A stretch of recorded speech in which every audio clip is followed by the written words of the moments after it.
yang mengandung racun sianida.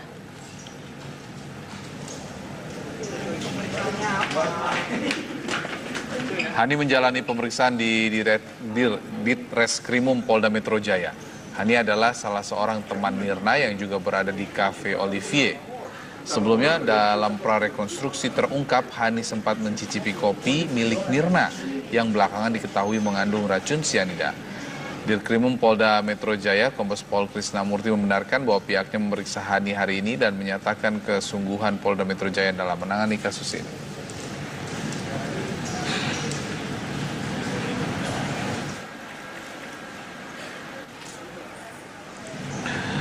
Tim penyidik kasus kematian Wayan Mirna Salihin menyatakan satu orang cukup layak ditetapkan sebagai tersangka. Namun bukti harus dipaparkan terlebih dahulu ke Kejaksaan Tinggi DKI Jakarta.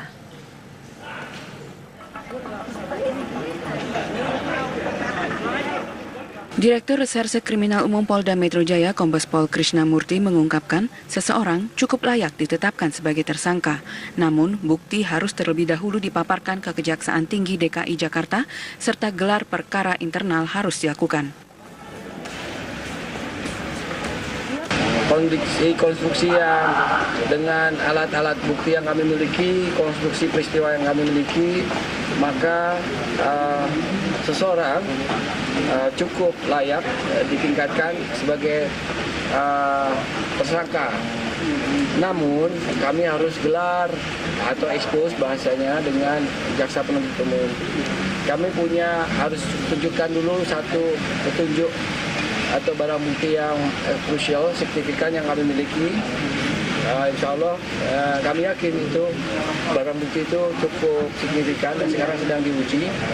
Nanti dari situ apa petunjuk jaksa baru kami kembali untuk lakukan gelar perkara. Dalam penyidikan kasus kematian Wayan Mirna Salihin, tim penyidik sudah memeriksa sejumlah saksi, diantaranya teman Mirna, Jessica dan Hani, pembantu Jessica, suami Mirna, saudara kembar Mirna, serta orang tua Mirna, serta sejumlah karyawan Cafe Olivier. Tim penyidik pun sudah mengantongi beberapa alat bukti serta keterangan 3 saksi ahli, yaitu psikiater, pakar pidana, dan ahli dari Pusat Laboratorium Forensik Polri. Bukti lainnya berupa petunjuk dari barang bukti serta dokumen. Dari Jakarta, Ramon Ardians, Murniati, TV One mengabarkan.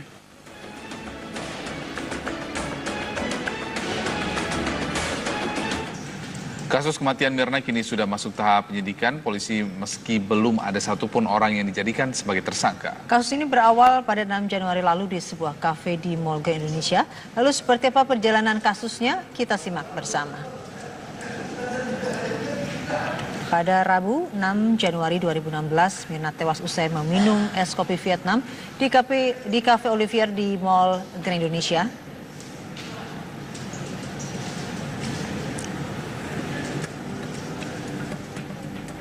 Kemudian pada hari Sabtu 9 Januari 2016, Polda Metro Jaya ada dugaan bahwa kematian Mirna tidak wajar. Pada pukul 23.25, kemudian jenazah Mirna dibawa ke Rumah Sakit Polri untuk dilakukan proses autopsi.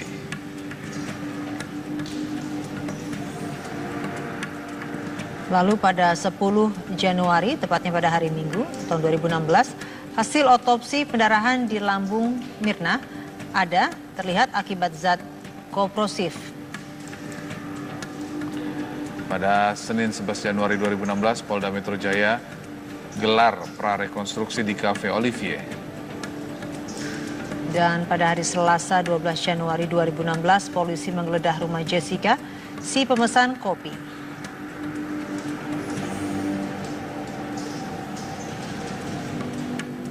Sabtu 16 Januari, Puslapor Polri memastikan bahwa kopi milik Mirna mengandung sianida.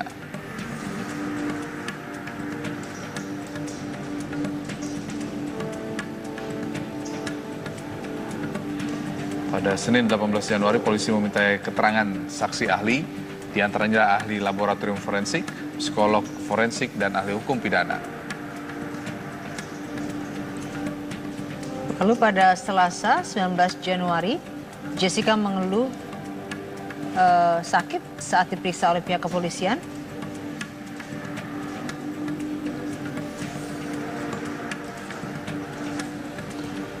Dan pada pukul 6 hingga pukul 8 malam itu juga polisi menggelar rekonstruksi kejadian di Cafe Olivier. Lalu pada Rabu 20 Januari 2016, polisi kembali memeriksa Jessica. Polisi kembali mendalami kesesuaian, ada keterangan dari saksi dan juga hasil yang didapat dari hasil lab forensik. Hari Kamisnya, tanggal 21 Januari, Polda Metro Jaya mengatakan belum mendapat alat bukti yang tepat.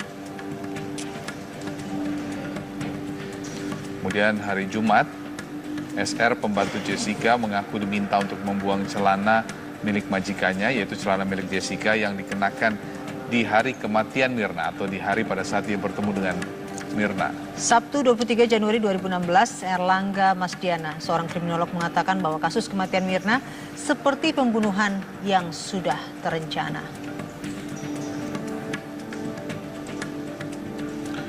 Hari Minggu kemarin, Polda Metro Jaya memberikan sinyal bahwa ada saksi yang potensial untuk menjadi tersangka. Selasa 26 Januari, polisi akan ungkap tersangka pembunuh Mirna.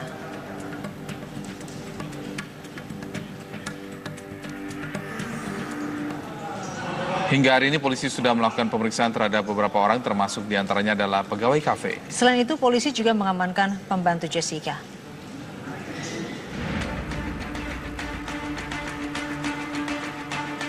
Kematian tidak wajar yang menimpa Mirna Salihin menyisakan misteri tersendiri. Polisi sangat hati-hati dalam menangani kasus ini. Hingga saat ini, polisi telah memeriksa 9 orang sebagai saksi. Selain 2 orang teman Mirna, 2 orang keluarga, polisi juga melakukan pemeriksaan terhadap 4 karyawan Cafe Olivier. Polisi juga sudah melakukan prarekonstruksi di Cafe Olivier. Dalam olah TKP tersebut, Jessica dan Hani melakukan beberapa adegan.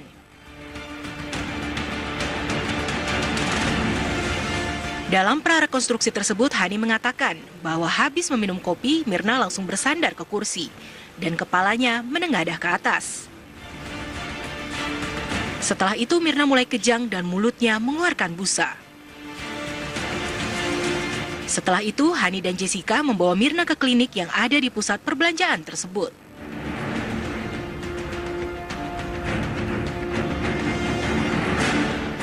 Teman Mirna lainnya, Jessica Kumala Wongso. Jessica sendiri sempat beberapa kali diperiksa polisi. Bahkan polisi sempat menggeledah kediaman Jessica, dan saat ini polisi mengamankan pembantu Jessica berinisial SR. Polisi beralasan bahwa SR adalah salah satu kunci, karena SR membuang celana yang digunakan oleh Jessica ketika peristiwa itu terjadi. Tim TV One mengabarkan.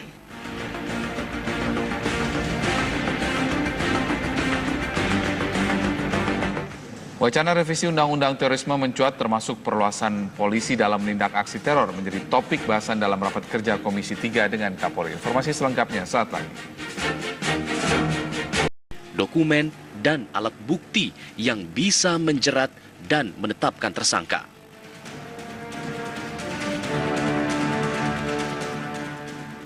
Nah, kami punya alat bukti, kami punya beberapa. Keterangan ahli kami sudah punya beberapa. Ahli yang akan kami periksa lebih dari 6 ahli nanti. Tapi kami sudah punya minimal 3 ahli. Kemudian petunjuk barang bukti kami punya, keterangan saksi kami punya, ya. Kemudian dokumen kami punya, keterangan terdakwa dalam pembuktian 184 KUHP atau dalam penyidikan keterangan tersangka itu dia bisa diabaikan. Selain itu, polisi juga sedang berkonsultasi dengan pihak jaksa penuntut umum untuk menguji bukti yang nantinya akan dibawa ke persidangan.